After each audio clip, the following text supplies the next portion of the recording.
যে ট্রফিটার দিকে একটা ছেলে সারাটা জীবন তাকিয়ে রইল, যার জন্য নিজের শরীরকে ভেঙে চুরমার করে দিল, দিনের পর দিন ইনজুরি নিয়ে মাঠের বাইরে পড়েছিল, সেই সোনালী ট্রফিটা যখন চোখের সামনে দিয়ে অন্য কেউ নিয়ে যায়, তখন আসলে কেমন অনুভূতি হয় তা আমাদের জানা নেই। কারণ আমরা শুধু টিভির পর্দায় একটা হার দেখি, একজন খেলোয়াড়কে কাঁদতে দেখি, কিন্তু সেই কান্নার পেছনে লুকিয়ে থাকা অন্তহীন আক্ষেপ, অবহেলার বুক ভাঙার যন্ত্রণা আমরা কি আসলেই দেখতে পাই? না, কখনই না। এই কারণেই কেউ কেউ বলে সে নাকি শুধু মাঠে পড়ে থাকার নাটক করে, কেউ বলে সে নাকি টাকার পেছনে ছুটে ক্যারিয়ার নষ্ট করছে। কিন্তু কেউ কি তার ভেতরে সেই জ্বলতে থাকা আগুনটাকে দেখেছে, যে আগুন তাকে বারবার ইনজুরি থেকে টেনে হিঁচড়ে আবার মাঠে ফিরিয়ে এনেছে? বন্ধুরা, আমরা কথা বলছি ব্রাজিলিয়ান সুপারস্টার নেইমার জুনিয়রকে নিয়ে। সৃষ্টিকর্তা সব দিয়েছিলেন, অসাধারণ ড্রিবলিং, পায়ের জাদু, কোটি কোটি ভক্তের ভালোবাসা, কিন্তু দিতে ভুলে গিয়েছিলেন কেবল একটি জিনিস, আর তা হলো একটা বিশ্বকাপ। আর এই একটা অধুরা বিশ্বকাপ তাকে ফুটবল বিশ্বের এক অভিশপ্ত রাজকুমারে পরিণত করেছে, বানিয়েছে ট্র্যাজেডিতে ভরা এক মহাকাব্যের নায়ক, যার গল্পটা শুধু গোল করার নয়, যার গল্পটা বারবার ট্রফির খুব কাছ থেকে শূন্য হাতে ফিরে আসার। তাই আজ আমরা কথা বলবো ব্রাজিলের হেক্সাজার স্বপ্ন বুকে নিয়ে একা লড়াই করে যাওয়াই রাজপুত্রের ব্যাপারে, যে একবার নয় বারবার বিশ্বকাপের স্বপ্নে পড়ে ছাই হয়ে গেছে। 1992 সালের 5 জানুয়ারি ব্রাজিলের একটি ছোট্ট গরিব পরিবারে জন্ম নিল একটি শিশু। নাম রাখা হলো Neymar da Silva Santos junior. নেইমারের বয়স যখন মাত্র 4 মাস, তখন এক ভয়াবহ গাড়ি দুর্ঘটনার শিকার হয় তার পরিবার। সেই দুর্ঘটনায় সবাই গুরুতরভাবে আহত হন এবং দুর্ঘটনার পর কিছু সময়ের জন্য ছোট্ট নেইমারকে খুঁজে পাওয়া যাচ্ছিল না। কিন্তু পরবর্তীতে তাকে গাড়ির সিটের নিচে পাওয়া যায়। কপালের জোরে সেদিন তারা মৃত্যুর মুখ থেকে ফিরে এসেছিল, কারণ সৃষ্টিকর্তা হয়তো চাননি এই অসামান্য প্রতিভা এভাবে হারিয়ে যায়। তবে নেইমারের ছোটবেলা কিন্তু বাকি 8-10টা সাধারণ বাচ্চার মতো ছিল না। তাদের আর্থিক অবস্থা এতটাই খারাপ ছিল যে বিদ্যুৎ বিলটাও ঠিক মতো দিতে পারতো না। রাতের পর রাত তারা মোমবাতির আলোয় কাটিয়েছেন। ছোট্ট একটা খাটে বাবা মা ও 2 ভাই বোন নিয়ে গাদাগাদি করে ঘুমোতেন। কিন্তু অভাবের এই জীবনে একটা জিনিসের কোনো কমতি ছিল না, আর তা হলো ফুটবলের প্রতি ভালোবাসা। কারণ নেইমারের বাবা একজন ফুটবলার ছিলেন, বাট ইনজুরির কারণে তার বাবার ক্যারিয়ার শেষ হয়ে যায়। তাই তিনি নিজের অধরা স্বপ্নটা দেখতে শুরু করলেন ছেলে নেইমারের মাঝে। তবে সমস্যাটা ছিল নেইমারের কাছে ভালো কোনো বল ছিল না, কখনো প্লাস্টিকের বল, আবার কখনো মোজা পেঁচানো গোল বল। এসব দিয়েই ব্রাজিলের গলিতে খেলা চলতো। জুতা কেনার টাকা ছিল না বলে খালি পায়ে ড্রিবলিং করতো। নেইমারের বয়সটা যখন 11 হলো, তখন ব্রাজিলের বিখ্যাত ক্লাব সান্তোসের নজর গেল নেইমারের দিকে। সেখানে আসার পর আর তাকে পিছনে ফিরে তাকাতে হয়নি। নেইমারের পায়ের জাদুতে মুগ্ধ হতে শুরু করলো ব্রাজিলিয়ান ফুটবল প্রেমীরা। এরপর সন্তোষের গন্ডি পেরিয়ে নেইমার পা রাখলেন বার্সেলোনায়, যোগ দিলেন সেখানকার ক্লাব এফসি বার্সেলোনায়। সেখানে সতীর্থ হিসেবে পেলেন ফুটবল ইতিহাসের অন্যতম সেরা জাদুকর লিওনেল মেসিকে। মেসি নেইমারের সেই জুটি বিশ্বকে কাঁপিয়েছিল ঠিকই, কিন্তু একটা স্বপ্ন সবসময় নেইমারকে তাড়া করে বেড়াতো, আর তা হলো ব্রাজিলের হয়ে বিশ্বকাপ জয়। এবং দেখতে দেখতে সেই সুযোগটাও চলে এলো। সালটা 2014, বিশ্বকাপ শুরু হলো, আর সেটা ব্রাজিলের নিজের মাঠেই। দেশটির প্রায় 20 কোটি মানুষ জাতক পাখির মতো তাকিয়েছিল 22 বছর বয়সী নেইমারের দিকে। আর নেইমারও কাউকে হতাশ করেনি। গ্রুপ পর্ব থেকে শুরু করে কোয়ার্টার ফাইনাল পর্যন্ত সে যেন একাই টেনে নিয়ে যাচ্ছিল পুরো ব্রাজিল দলটাকে। সবাই ভাবতে শুরু করলো এবার বুঝি ব্রাজিল তাদের 6ষ্ঠ বিশ্বকাপটা জিততে চলছে। কোয়ার্টার ফাইনালে মুখোমুখি হলো ব্রাজিল ও কলম্বিয়া। খেলা দেখে বোঝা যাচ্ছিল তারা আগে থেকে নেইমারকে মার্ক করে রেখেছে। হঠাৎই কলম্বিয়ান ডিফেন্ডার জুনিগা পেছন থেকে হাঁটু দিয়ে আঘাত করে বসলেন নেইমারের পিঠে।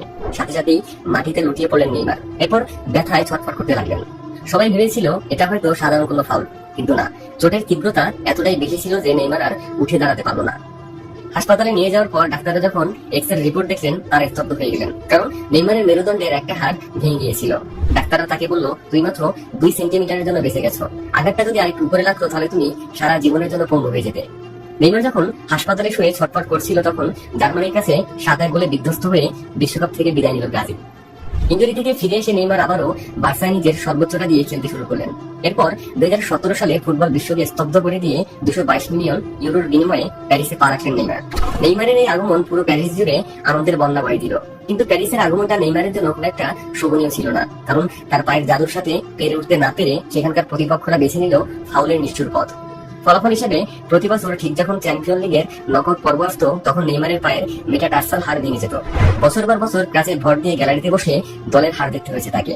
চোখের জল মুছতে মুছতে নেইমার নিজে একবার বলেছিলেন, ফুটবল খেলতে না পারাটা আমার জীবনের সবচেয়ে কষ্টের মুহূর্ত। সবকিছুর বিনিময়ে হলেও আমি শুধু একটু মাঠে থাকতে চাই। কেউ কেউ তাকে ট্রল করতো, বলতো সে নাকি কাচের তৈরি খেলোয়াড়। কিন্তু কেউ দেখেনি অ্যানেস্থেসিয়ার ইনজেকশন নিয়ে প্রচন্ড ব্যথা সহ্য করে এই মানুষটা কিভাবে মাঠে ফেরার লড়াই চালিয়ে গেছে। এরপর শুরু হলো 2018 সালের রাশিয়া বিশ্বকাপ। কোয়ার্টার ফাইনালে বেলজিয়ামের মুখোমুখি হলো ব্রাজিল। নেইমার তার সবটুকু দিয়ে চেষ্টা করলেন। ম্যাচের শেষ মুহূর্তে তার নেওয়া একটা বুলেট গতির শট বেলজিয়ামের গোলকিপার থিবো কর্তোয়া আঙুল ছুঁয়ে বাঁচিয়ে দিলেন, আর তাতেই শেষ হয়ে গেল নেইমারের দ্বিতীয় বিশ্বকাপের স্বপ্ন। সেদিন পুরো দুনিয়া নেইমারকে নিয়ে ট্রল করেছিল, কত শত মিম বানানো হলো তাকে নিয়ে, কিন্তু কেউ বুঝতে চায়নি 4 বছর আগে সেই ভাঙা পিঠের ভয় আর বারবার ইঞ্জুরিতে পড়া পা দুটোকে বাঁচানোর জন্য সে কতটা আতঙ্কে থাকতো। এরপর আসলো 2022 সালের কাতার বিশ্বকাপ। নেইমারের বয়স তখন 30 বছর। প্রথম ম্যাচেই সার্বিয়ার ডিফেন্ডারদের মারাত্মক ফাউলের শিকার হয়ে গোড়ালি মচকে গেল নেইমারের, পা ফুলে আলোর মতো হয়ে গেল। গ্রুপ পর্বের ম্যাচগুলো সাইডলাইনে বসে কেঁদে কেঁদে পার করে দিনরাত থেরাপি নিয়ে নকআউটে আবার মাঠে নামলেন তিনি, শুধুমাত্র দেশের জন্য, ওই সোনালী ট্রফিটার জন্য। কোয়ার্টার ফাইনালে সামনে তাদের প্রতিপক্ষ ক্রোয়েশিয়া। নির্ধারিত 90 মিনিট কেটে গেল, কোনো গোল নেই। ম্যাচ গড়ালো এক্সট্রা টাইমে। ঠিক 105 মিনিটে মাঝমাঠ থেকে বল নিয়ে এসে সতীর্থদের সাথে 1-to-1 পাস খেলে ক্রোয়েশিয়ার ডিফেন্ডারদের পাশ কাটিয়ে গোল করে বসল নেইমার। সবাই মনে করলো সৃষ্টিকর্তা হয়তো অবশেষে নেইমারের দিকে মুখ তুলে চেয়েছেন, কিন্তু ভাগ্য যে কতটা নিষ্ঠুর হতে পারে তারই প্রমাণ পাওয়া গেল পরবর্তী 10 মিনিটে। কারণ 116তম মিনিটে ক্রোয়েশিয়াও গোল শোধ করে দিল, আর শেষমেশ ম্যাচ চলে গেল টাইব্রেকারে। প্লান্টি শট আউটে নেইমার শট নিতে আসার আগেই ব্রাজিলের খেলোয়াড়রা গোল মিস করে বসলো, এবং সেখানেই নেইমারের আরেকটি বিশ্বকাপ যাত্রা শেষ হয়ে গেল। যে নেইমার কয়েক মিনিট আগে দলকে জেতানোর আনন্দে মেতেছিল, সেই নেইমার মাঝমাঠে বসে শিশুর মতো কেঁদেছিল। আর এভাবেই জয়ের একদম দ্বারপ্রান্ত থেকে নিয়তি তাকে বারবার নিচে ফেলে দিয়েছে। ফুটবল তাকে সবই দিয়েছে, নাম, যশ, খ্যাতি, কোটি ভক্তের ভালোবাসা, কিন্তু দেয়নি তার জীবনের সবচেয়ে বড় চাওয়াটা, ওই একটা বিশ্বকাপ। বড় নির্মম ভাবে তার থেকে কেড়ে নেওয়া হয়েছে, তাও একবার না, দুবার না, পরপর 3 বার। এবারের বিশ্বকাপেও কি হয় তা নিশ্চিত করে বলা যায় না। হয়তো রাজকুমার জিতবে, নয়তো আবারও ভাঙা মন নিয়ে খালি হাতে বাড়ি ফিরবে। কিন্তু ইতিহাস যাই বলুক না কেন, ফুটবল প্রেমীরা তো আর রোবট না। তারা শুধু পরিসংখ্যান বোঝে না, তারা আবেগও বোঝে। আর সেই আবেগের আদালতে নেইমার চিরকাল এক হান্না মানা যোদ্ধা হয়ে থাকবেন। ট্রফি না পেয়েও তিনি কোটি কোটি মানুষের মনে যে জায়গাটা করে নিয়েছেন, তা অনেক বিশ্বকাপ জয়ের ভাগ্যেও জোটে না। আর এর কারণ নেইমার ফুটবলের সৌন্দর্যটাকে বাঁচিয়ে রেখেছেন। মাঠের প্রতিটা ঘাসের কোণা, প্রতিটা স্টেডিয়ামের গ্যালারিয়ার কোটি কোটি ভক্তের চোখের জল সাক্ষী দেবে, এই সবুজ মাঠে একজন জাদুকর এসেছিলেন, যিনি ট্রফি ছুঁতে পারেননি ঠিকই, কিন্তু নিজের অজান্তেই কোটি কোটি মানুষের হৃদয় ছুঁয়ে গেছেন। তিনি নেইমার, আমাদের নেইমার। বিশ্বকাপের আগুনে পুড়ে ছাই হয়ে যাওয়া ফুটবল ইতিহাসের সবচেয়ে সুন্দর এবং নিঃসঙ্গ এক অমর যোদ্ধা, নেইমার জুনিয়র। ভিডিওটি ভালো লাগলে একটা লাইক করতে পারেন এবং শেয়ার করতে পারেন আপনার ফুটবল প্রিয় বন্ধুদের সাথে। সেই সাথে কমেন্টে জানাতে পারেন এবারের বিশ্বকাপে আপনি কোন দলকে সাপোর্ট করছেন। তো দেখা হচ্ছে পরবর্তী ভিডিওতে, ততক্ষণ